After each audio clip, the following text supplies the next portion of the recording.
Justice League Power Rangers issue 3, Tom Taylor writing with Stephen Byrne on the art. And once again, Connor told me what the last page was because the trade doesn't have page issue breaks or covers.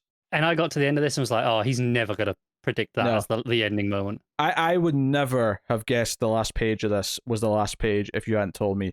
And there's moments... If anything, it would have been the page before. There's actually a moment several pages before that I thought it felt more at the ending. And I was shocked that I was like, is he sure that I might still keep going? And I got to the page because you just gave me like a sort of rough quote that someone said to like signify what the ending was. And when I got to it, I actually went to the next page after just to see. And even the next page didn't feel like the first page of an issue either. Like, I genuinely think the weird thing about this series is that the middle of each issue feels like the end of an issue and the start of the next issue. And the actual starts and ends of issues don't. They feel like middles of issues. It's really weird. It is. I'm wondering which bit you thought earlier on, because there's a bit right at the end, the page before the end, where it's kind of structured, and it's their world depends on this, and so we'll give it back when we're done, promise. And that felt like that could have been the ending, but there's still like one more page after that, which even starts with a later timestamp, which feels so weird to have a timestamp saying later on your final page. Yeah, so all these squids have shown up, the big monsters, and they call in the reserves. Beast Boy's shocked when Cyborg says to them, "We've got some allies. They're going to be operating big robot dinosaurs," and he's like, "I wasn't expecting that." It's a fair reaction, I think. Yeah. You got Shazam, Green Arrow, Black Canary, Aquaman, who are apparently all called in. But then a Brainiac virus presumably completely dismantles the Watchtower. They can't do anything. Their transporters are down. So Batman reluctantly has to go in the Mastodon with Zach. Batman getting the Mastodon actually made me laugh. And we see, we see others. We see Hawkgirl and Jessica Cruz and Supergirl and Batgirl fighting one of the squids. I think it's in Australia. Did you enjoy that she was in a Burnside outfit? I did not. No, I did not. But I did like seeing Supergirl back in the red skirt. So I mean, you win some, you lose some. That's true. On this, but yeah, so this is all fun stuff, and they're working together. They're asking the Power Rangers, like, is this, are these from your reality? And like, no, they're not from ours. I mean, yeah, the fact that they're big feels very Zed-like, and the point it's like Zed always just turns things from Earth big. So like, do you have these on your Earth? Yeah, not exactly. No, not seen them before. So there's a couple of pages of action of everyone just hitting these things. It's all fine. I really like the layout of one of these pages. It's the one where it's split in three, and it's got like one line of dialogue shared between three characters. It goes down. I thought that was for an action page, just had a really good flow with the dialogue through it. Really well paced. Yeah, the big thing here though is that then we have Brainiac infecting the Zords, and immediately, like, who is it that puts out the call? Because I think Kimberly's the one who gets attacked properly first. I mean, we see someone attacking the T-Rex first, but it's Kimberly we get to see the actual inside. I think it's Wonder Woman, because Flash is like, "Hey Diana, you great Herod." Yeah, but we get to see Kimberly, like, her watch gets taken, which is what gives her powers. It's the power watch that they all have, the communicator, and it's like, okay, everyone get the Power Rangers, evacuate them, and we get to see, and it was actually the full page spread of the pterodactyl with the Brainiac symbol on it that I thought, oh, this feels like a cliffhanger page. Okay, I can see that. That's only like halfway, right? Admittedly, yeah, if you pay attention to the page count, it's maybe obviously not, but it felt cliffhanger pagey. Yeah. So, they grab the rest of them. You see the Dragon Zord with the symbol as well, and various others. And it becomes this thing where, okay, well, they've all left. Like, Brainiac and Zed have taken the Zords and presumably went back to the Power Rangers Earth. And they have to somehow get back there, but how do we do that? And they mentioned, can anyone here, go through realities and go to other Earths? And Barry's like, well, I can kind of do it, but it's usually by accident, and I probably can't take anyone with me. Things don't go well. Yeah, it's not a good idea. So they basically start brainstorming, and Billy's like, hey, does your world have a Hadron Collider? Is that a thing? And Superman, it's worth mentioning, Superman gives them all a pep talk about how they're the best of the best, to sort of get it's a classic Superman speech, isn't it? Yeah.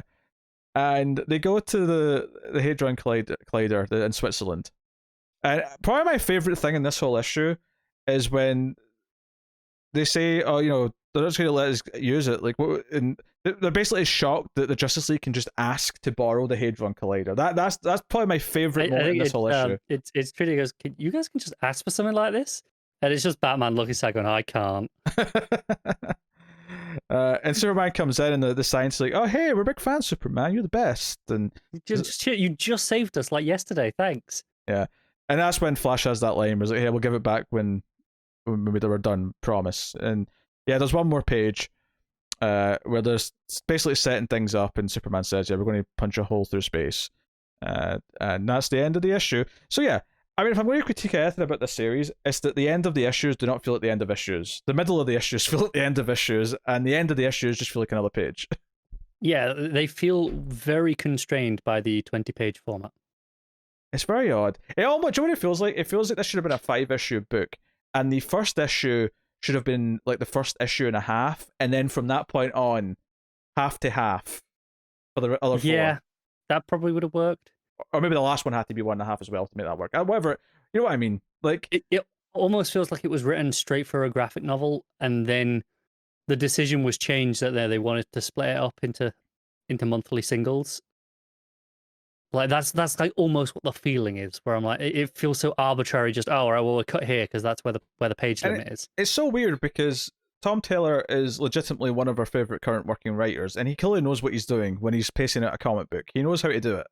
So I don't think like if this is just like he done goofed this once, then fair, but it's kind of weird.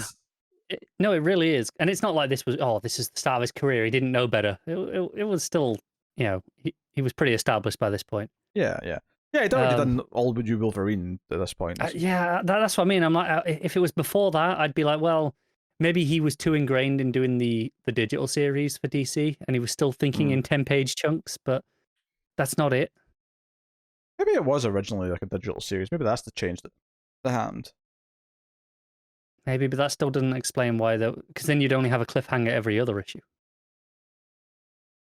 Yeah, I suppose. Still, though, it's a bit weird. It is enjoyable though. It's one of those things where maybe that's why the trade doesn't have the issue breaks, because they don't want anyone to know. Just read it in one chunk. It's really enjoyable. Yeah. Just don't let it feel weird. Yeah. Because that's the thing. It is really enjoyable, and it would be really easy to keep reading. If I didn't know this was the last page of the issue, I would have totally assumed that I had to keep going for at least a few more until it gave me something climactic feeling. Yeah, you'd probably have got another like 7 or 8 pages. Yeah, just out of an assumption of what the next issue will probably feel paced like. But yeah, no, but I mean, obviously the big thing in this issue is that they get to meet the Power Rangers as themselves, as teenagers. And they're like, they're just kids. Yeah, so I mean, again, it's Taylor issue by issue doing other elements of what the crossover should give us, which is okay. They get to find out who they actually are. That they're just teenagers, and they get to interact on that way. It's different, and it wouldn't surprise me if by the end of this book, and again, I've not read past this point before, so I don't know if this happens, but it wouldn't surprise me if they, like, the Justice League or the Power Rangers get to meet some of the Justice League, perhaps, out of costume or something. Everyone but Batman. Everyone but Batman. He won't take his mask off. Yeah. Oh. Not that I expect. Barry will whip that cowl off, no problem. Oh yeah, Barry will whip that cowl off for anyone. But yeah, it's a fun time. It's just doing this natural things. It's just a really awkward structure issue to issue is the only thing. Yeah. But again, it's one of those things where if you're reading the trade, you probably will just sit and binge read this in like one sitting because it flows so well and quickly that it won't even matter. So, what are you rating Justice League Power Rangers issue 3? I'm going to give it a 7.5. I think it probably, I'm knocking it down a bit for the pacing, feeling weird. Yeah, I'm going to agree with 7.5. I think that's fair. And I do think it's probably my least favorite issue of the 3 so far, just purely because it